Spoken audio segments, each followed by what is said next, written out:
Hello, hello, hello, hello. Hi, you Hello? okay? Yeah, you right, yeah? Yeah, good. Good. Hey, it's been a while. Oh, yeah, that's right. A lot's happened in that time, though. Yeah, a lot has happened. A lot has One, happened in that time. the world keeps turning. It's just one. It's one. It's the world. It's the world that keeps on giving. It, It is the world that keeps on giving. human beings are not doing very well at the moment, are they? No, well, I mean, we've got the Bibby Longstocking ship that don't work. Yeah, right. We've got the lesbian looking police lady that arrested the autistic girl, Yeah, and it's just all up in the air. it is. Yeah. Yeah. And anyway, Hawaii, is it Hawaii? Oh, the wildfires, yeah. But it's not. I mean, it's a shame. It's a fire. It's one of those things that happens. But all I was taken back by was the way it looks is unbelievable. I mean, you just see when you see the wall of fire going down to people that are on the beach, and they're all just jumping in the sea. Yeah. It looks like something out of one of them doomsday movies. Well, I think that's something people don't appreciate, do they? Is that those wildfires, they move at the knots, and I think you just kind of think that you need to escape them, but they're coming towards you slowly. It's a slow burn. Yeah. It's kind of, but people are like literally running for their lives, aren't they? Because it's so dry. It's so dry. But I mean, I read something yesterday or this morning. Allegedly, it was sounded of a power company that they had a downed power line, and the power line hit the floor, made a spark, and set a fire. Well, I don't know. Maybe you can look this up, and I don't know. I was just trying to look it up on my phone. Now, I read somewhere that during the Greek wildfires and all that have just gone on now, and so they found incendiary devices somewhere. What, like people have started them? Yeah, I mean, but there's loads of conspiracy theories about it. It's people that want climate change are setting these fires to say to people, look, this is what's happening. Look, this is what's going on. This is why we've got to stand in the middle of the road and not let you drive anywhere. Because this is going to stop fires. I know, it's crazy. It's madness. But that, I mean, the one that made me laugh this week really was the copper. What was that? Arresting the autistic girl. Oh God, yeah, no. I mean the more you read into that, the family's obviously got problems because they were just like they let her go out and get. A nan or whoever it was basically told her to go out and get pissed. Yeah, but I think what happened was her sister was in wherever trying to get the young girl to come home. Yeah. She was operated. She wasn't having them. So then she called the police because she was a threat to her own safety. So she called the police to come and get her, and the police took them both in a car and drove them home. So when she got home and she got into the house, she turned around to this blonde police officer and said to her mum, I don't know who she directed to, but basically said she looks like a lesbian like my nana, or she looks like my lesbian nana, or something like that, And with that, this police officer takes offence, and brings in a load of other officers who then go on to wrap her up, despite the fact that this poor girl is taking her and cowering in a cupboard and begging them to leave her alone. He took her away in a van and bundled her in a cell for 20 hours. Yeah, seven police officers. And then not only that, but they kept her in there for 20 hours, saying all the way there's stuff on the body worn cameras. Says that this is justified and whatever, and then they come around and then they came out and said, actually, there's no further action, nothing to see here. Yeah. Was there bugger or anything on those? Because it was if I was another police officer and that woman called me to that address, I'd have to pull her aside and go, "Are you serious?" Yeah, well, I was talking to someone about this, and I said, would you do this? Is this something, if you were told to do this, would you do this? He said, the problem is, they tell you to do it, you've not really got much choice. He said, but I would certainly be pulling aside the police officer in charge and saying, I'm not happy with this. Yeah.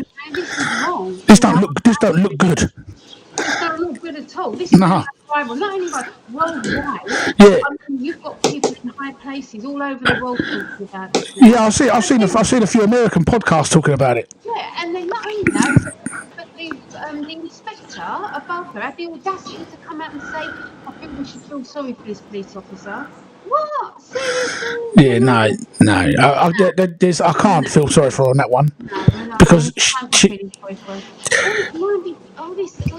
this inability to be able to take criticism. What this girl said wasn't offensive anyway, but to take anything to be offended is just gone.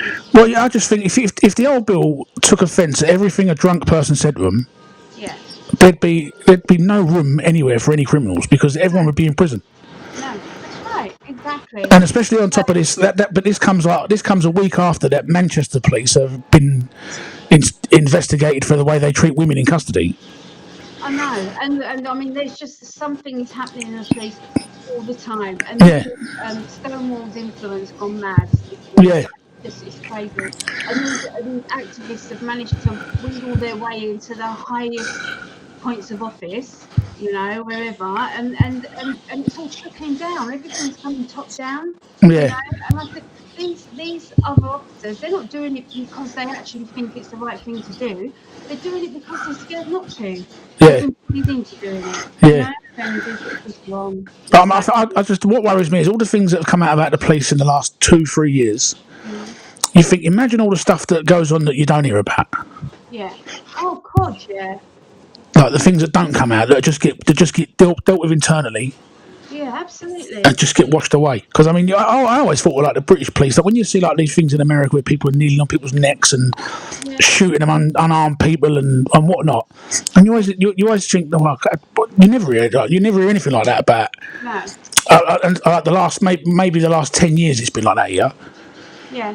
I mean, like when they've shot an unarmed person, it's turned into a riot, or they've done. Regardless of whether that person was a scumbag, it doesn't matter. You can't shoot someone that doesn't have a gun. No, they don't. Right. Do you know what I mean? And it's just like, but what worries me is, like I said, all the stuff that's been hush, like, and then all this stuff that's coming out now, and it's a lot of. It seems to be a lot of S word crimes. What word crimes? S words, heckled crimes. Oh, that's right. Yeah. Yeah, there seems to be like a lot with the police, like in general, it seems to be a lot of that sort of thing. Yeah. Well, and with kids as well. Yeah. You just think like, where is there? What's going on with their vetting process? No, I do understand that. Until you've been caught, you haven't got a criminal record, have you? No, that's right. So you can't do anything about that. But if you're doing proper psychometric testing, I mean, crying out loud, I know someone who joined the police and they barely even had a face-to-face interview. Yeah. Well, they're talking about that thing now where they want to recruit detectives straight to detective without having to be a police officer first. Oh, it's ridiculous. So but like only a certain calibre of person, but like anyone off the street could go and apply. Yeah. And when you go through a barrage of tests, and you can just go straight to the detective. And I thought to myself, imagine how the coppers on the beat that have been a police officer for 5 years and want to work their way up to that. Imagine how that'll make them. Imagine how that'll make them feel. That's right. They're going about everything the wrong way.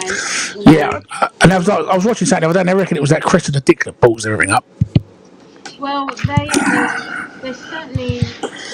I don't know what the answer is with them really, but they look like a namby-pamby. They don't have any real power, like people run rings around them, and then when they do go in, they go in too heavy. Yeah. In the first place. But I mean, you look at go back to that little girl that they're arrested, right? They do that, right? And she's called in a mob out of 7 police officers, right? And they've arrested her. They've bundled her into a pack of a police van and they've put her in a police cell for 20 hours. Yeah. But then they won't touch a protester that stands in the middle of the M25, calls in a problem, is an accident waiting to happen.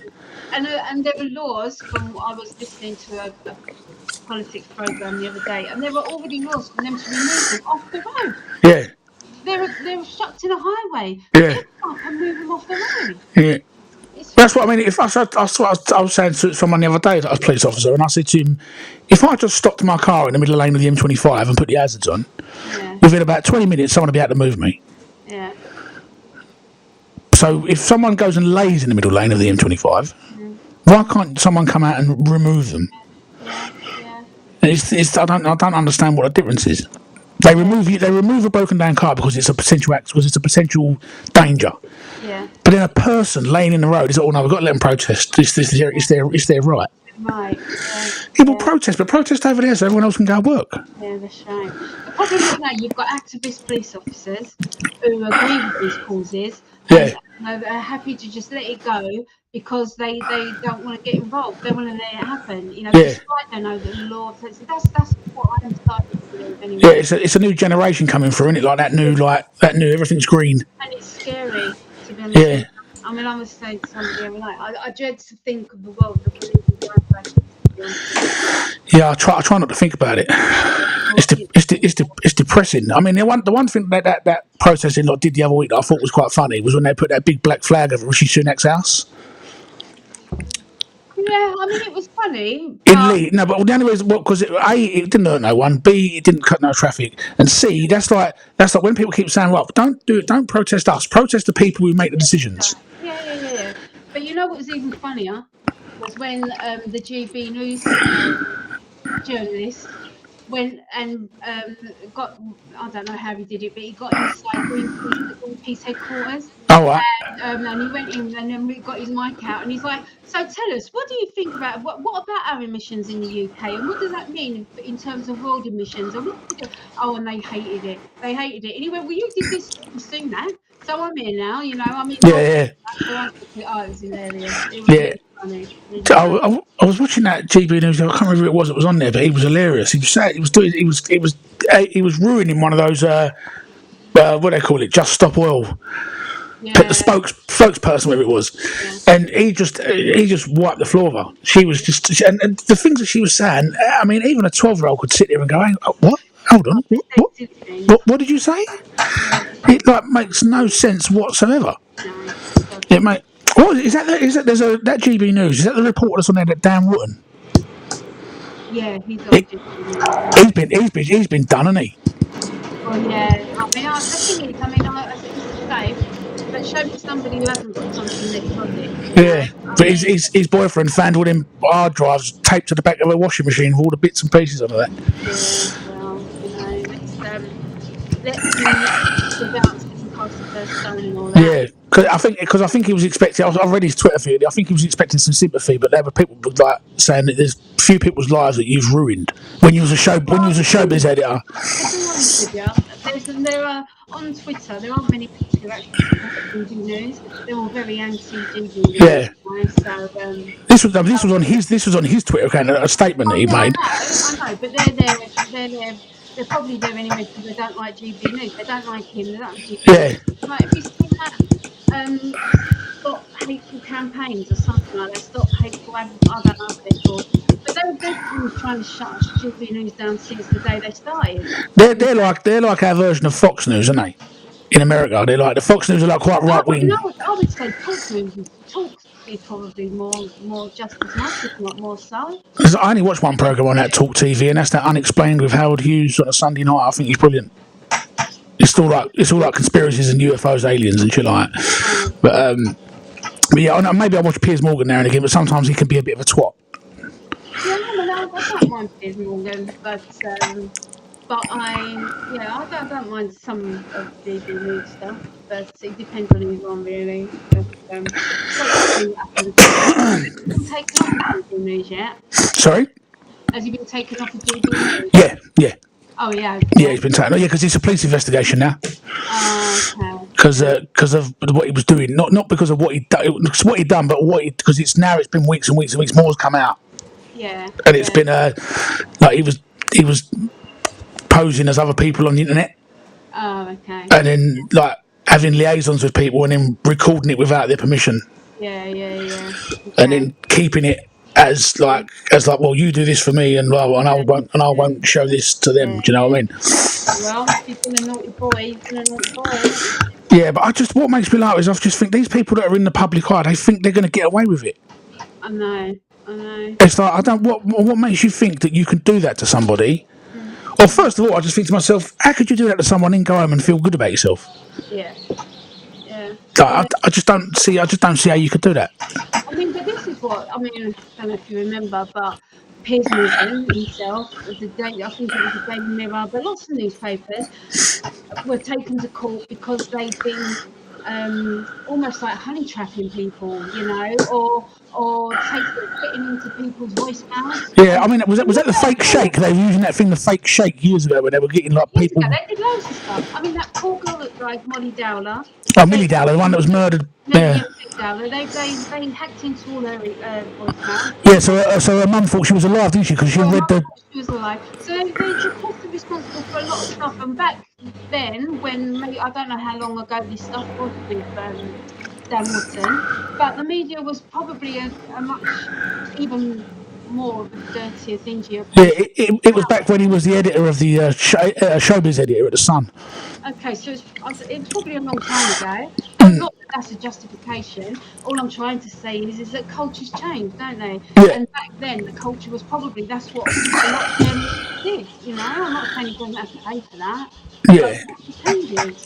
But like I said, things just keep happening. You had that other fella, the Hugh Edwards, whatever his name was, and then now this fella, and then it just seems like a domino effect, doesn't it? Once one starts, everywhere.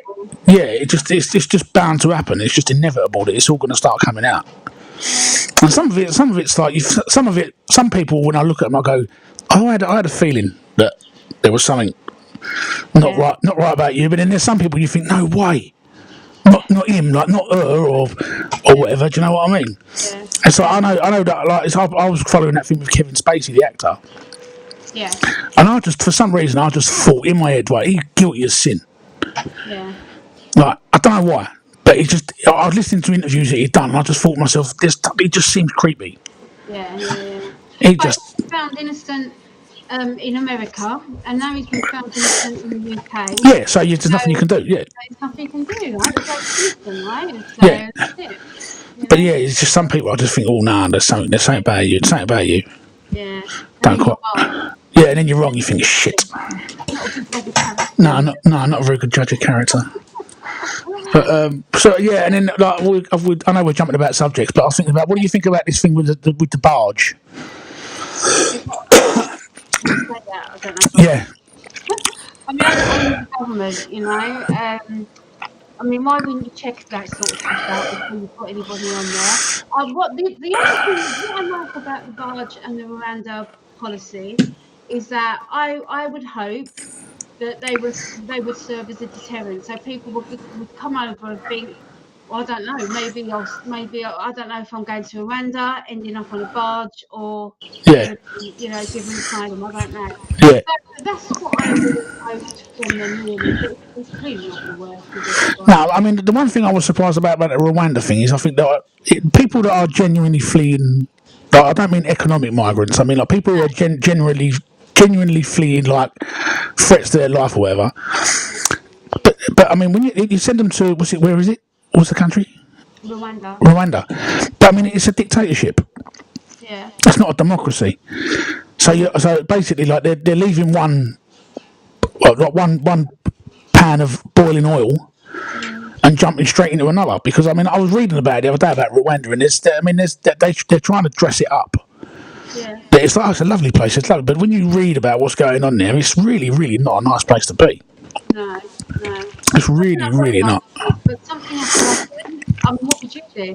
Oh yeah, I mean, something's got to give. I mean, the other day there was 750 come across in one day the other day. Something's got to give. I mean, I think it would be safe to say that most of the public, don't want this.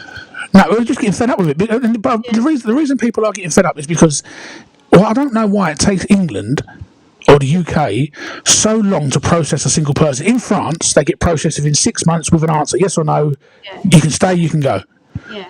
We've got people waiting 18 months. I'll tell you why. Because the Home Office is full of civil servants who are woke. Who are I believe they're juggling this thing on purpose. Yeah. To like slow things down, so that these people either just get lost in the system and we never find them again anyway. Yeah. Or they just continually get like a temporary leave to stay type thing, Yeah, That's what I think. But I mean, I think there's some of that. And then when I can't remember, I was listening to LBC in work the other day, and there was a lord, someone who was an ex-member of Parliament, and he was saying that the only way they're going to be able to do this is if they leave the Convention of European Court of Human Rights. Yeah. That's the only way they're going to be able to do it. Because there's so many, and a lot of it is down to dodgy solicitors, dodgy immigration solicitors. Did you see that when the Daily Mail did a sting? Yeah. And I mean, look at that. I mean, I bet if there's only 4 or 5, you can guarantee it. That, in fact, did you see the one with the female solicitor, the Asian female solicitor? No. And so she was on TikTok going, "Yeah, come to me." Oh yes. And that was another one, the GB News journalist who went with his microphone, and actually got out of a car and jumped on us. Yeah. And was like, "So, what do you think?" And I just think people need to be outed. But I think the people like that, they're as bad as the smugglers. Of course they are. I mean, if you're encouraging people to come over, then you've got blood on your hands if people die in the channel. Oh yeah. Especially if you're making money from it. If you're making money from it and you're encouraging people to come over, then when that vote overturned and those people died, that's on you. Yeah. You know, because you're telling them to come over. But you know what's so sad is all these people that are coming over, but the people that don't necessarily need to leave the country that they're in, they're doing it for different reasons. It completely negates all the real families and the real people that need our help, because because inevitably they're either going to be killed or displaced somewhere else that they don't want to be, or they've got for genuine reasons. But then you've got all these gangs, they're ruining it, because I mean I don't understand. I mean, obviously it's a lot more complicated than just why can't we sort it out. Obviously it's a lot more complicated than that. But I don't understand. Right, let's say they had a stack of applications that were 15 feet high. Employ people to go through every application. And just go, right. We need to just confirm a few details with this, confirm a few details with that. You haven't got this document, you haven't got that document. I'm sorry, but we don't believe you. You stay where you go. You've got 15 days or 10 days or whatever. Come over, they lose all the documents. They lose everything, so that you can't do anything. No, yeah. We don't know who they are. But like I said, it's such a shame when you've got like kids and people. But the thing is, though, what makes me laugh is it's all men. It is all men. I mean, there are children and women. Yeah. They're in a small minority Yeah. compared to the men. Yeah. Why? Because France have got a lot to answer for as well. Because the RN, I think it was the Coast Guard, came out and said that the boats that the French have hired from different countries to basically keep an eye on what's going on their side of the waters are not fit for purpose. Yeah. They're too slow and not fit for purpose. So what they do is they just escort them to English waters and then let them go. Yeah, let them go. Yeah, it's not. See you later. I don't know why we can't have our people over on French beaches and let's just destroy the boat. Yeah. Well, I was saying this the other day to Dad, and I said, like, I cannot believe that we're like, I don't know, 4th or 5th largest like military force in the world for the size that we are, right? One of the most technologically advanced countries in the world, right? I cannot see how we cannot patrol. I mean, you look at the size of our island, in compared to France or somewhere. I mean, they're massive, right? And why cannot we patrol that bit of coastline? Why can't we do that? I mean, we can send jets and bombs and everything to Iraq from all these other countries. Why can't we do that? Yeah, I know.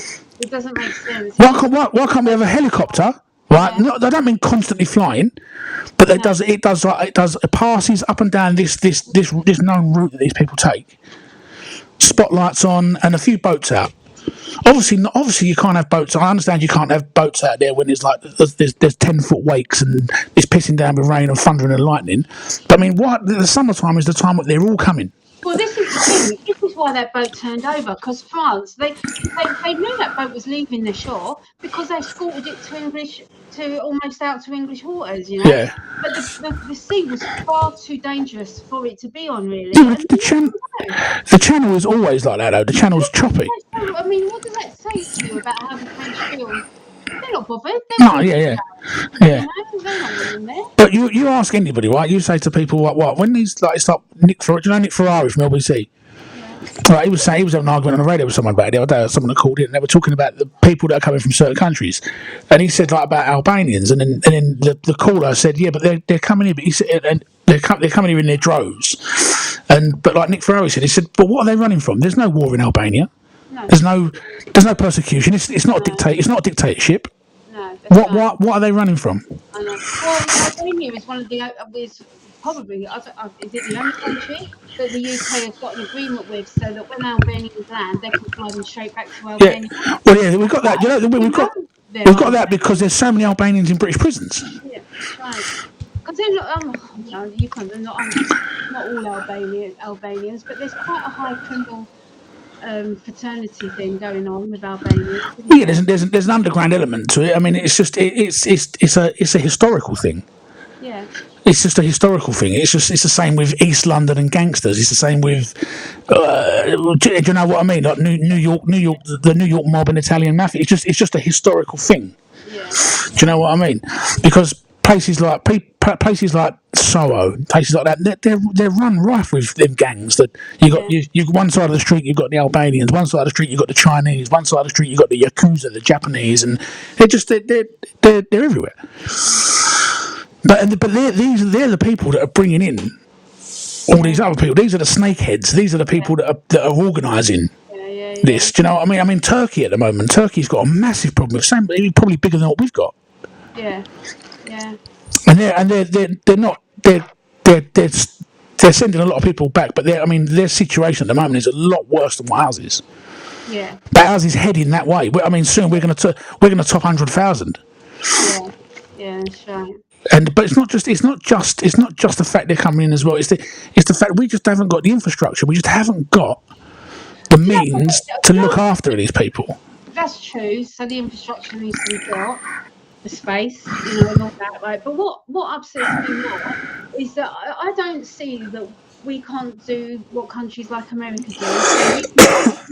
And of course, you can have your faith and your religion. You have to pledge to be British. You have to pledge to support our royal family. You have to pledge to support the British way of life. I don't see what's wrong with that, really. I mean, it's personal feelings. I mean, if I was moving to another country, let's say I was moving to Morocco, then I'd have to integrate. Yeah, that's right. I'd have to integrate because otherwise I wouldn't get on. No, that's right. I just wouldn't get on. That's what can't be encouraged here, because there are certain areas you can go in London, and where I live at the moment, and certain areas have been because they build communities, of their own kind, and that's such a shame. But that's the thing I don't like. Because it always comes down to like them and us. It's like absolutely that group over there, and just all live together. I'd rather us all live together because it becomes so tribalistic, and it's like that's your tribe, my tribe, and it's like, why not? Wouldn't it be nice to have somebody from a different religion, different country living next door to you, and they came round and said, "All right, I've just cooked this. This is what we have, and I come for dinner." I'm like, it would be lovely. It kind of has that sort of relationship with someone down on where you live, doesn't she? Nice, But I mean, it's just nice when you come out in the morning. I mean, we've got Jeanette, who's a Chinese lady lives opposite. When she first moved here, her English was awful. Yes. But then, she started coming over, and we started going over there, and but it's just gradually got better. And now you go out in the morning, it's like morning. Do you know what I mean? We've got a couple of new Indian family, and a new Sikh family moved in either end of the street. Yeah. The same as that. The guy came over the other day. He's like, "All right, well, we're moving in. My name's so and so. Nice to meet you." And and now when I drive around the corner, I'm like, "Oh, morning, mate," or see him in the evening or whatever, because he's out the front. He's out the front doing all his garden up. And it just makes you feel at ease. It does make you feel at ease. It just makes you feel at ease. We can all have our differences in terms of, culture, religion, stuff like that, but still get on, you know. Yeah. Don't need these pockets of. Do you know what? I've never had a problem with religion or culture. Do you know what? The only people that make it a problem is like, and it only seems to be like the last 5 to 8 years, 10 years, is like when all this LGBT stuff come about and all that come about. It's like they're not happy unless they're fighting for a cause, and if there's not a cause to fight for, then they'll make one up. I'll make one up. Yeah. And it just gets everyone down. I'm just like, do you know what? I want to not. There are certain issues you've got to fight for. There are certain things that are going on that need addressing. Do you know what I mean? But just shut up for 2 minutes. Yeah, I know. Do you know what I mean? Let someone else have a chat. Let someone else have a word. Do you know what I mean? It's not. I don't care whether you want to be a boy, a girl, a dog, a cat. I don't care. Yeah. But neither does anyone else. No, that's right. So if you're going to do it, go and do it. Yeah. But just go and live your life. That's right. Yeah. Do you know what I mean? I know. And it's like it's forced down your throat. It's like you're forced to confront it. Yeah. When you don't want to. I hope Sadiq can't get voted out next time. Do you know what? He has royally fucked his city up. Hasn't he? He's just like, it's unbelievable. I mean, this ULEZ thing has got everyone up in arms around here as well. I mean, when I was driving down the road the other day from Asda, there's kids up on the lamppost cutting the cameras off. Yeah, I saw that on the news. Do you know what I mean? Throwing bricks at them and stuff like that. Yeah. And but it's just a tax. That's all it is. Because if he really was worried about people's health, he would say, you cannot bring that car into London. That's right. But if you pay me £12.50 a day, that's right. you can bring it in. Yeah, that's right. Yeah. Do you know what I mean? The thing is, the reason he's doing that is because he's ballsed up TfL. TfL's in the hole for so many hundreds of millions of pounds. Yeah. He needs to get them out of it. Yeah. And this is, but I don't understand why. So if a new mayor gets in, if I was the Conservative or the Conservative mayor running for it and I won, I don't understand why I couldn't go in there, rip all them cameras out and go, do you know what, we're doing away with that. I suppose it could, but I think to be honest, they're in now, you know, and people are going to be paying it. So whoever gets in next, unless they've got a real reasonable set of morals going on, they could decide just to leave it. Well, someone was saying they can be repurposed as speed cameras, and one of the other people said that. Excuse me. One of the other people said that because the first extension has only been in for about 6 months, and now this whole entire city rollout one is coming soon. He said you could probably scrap all of that, and just have it back to where it was in central London. But as someone that drives a van in central London every day, it doesn't make a difference. I'll tell you what does make a difference: school holidays. School holidays are the best thing to ever happen to London traffic. That's it. Just stop all the kids from going to school. School holidays are the best thing that ever happened. But that charge don't do nothing. No, it won't. And it will be just the poor people that have to suffer, really. Yeah, but and also funneling all of the traffic into one lane and leaving 2 lanes open for buses that come down there once every 3 hours. Yeah, I know. That's not good either. And cycle lanes that take up everything. And then the cyclists don't use the cycle lane. Or putting plant pots at the end of the street, so you drive all the way down the street with no signage saying you can't get through. You get to the end, there's 2 plant pots. Yeah. And this is a low traffic neighbourhood. And you're like, well, you could have told me that fucking 2 miles back before I started driving down here. You just can't do nothing. You can't move in London. It's just ridiculous. It is ridiculous. Absolutely ridiculous. Anyway, that's my rant over.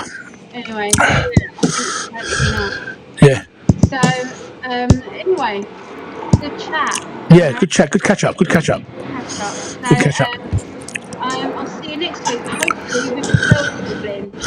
Yeah, that's if she remembers, because she's a bit of a div. She's div. Yeah. You know what? You'd think she's got 9 kids. I know. She has got a busy life. She's got a busy life, you know. So I know. But I don't see how you can make arrangements on one day and forget them the next day. You know? In less than 24 hours. In less than 24 hours. Yeah. And then realise that you make arrangements to go out. I mean, you know. But anyway, we'll leave that. Yeah, we'll leave that. And we'll make sure we drag her in next week. Yeah, and we'll pick this up again. Yeah. Next week. All right, then. I'll see you later. All right, see you later. Bye everyone. Bye. Bye.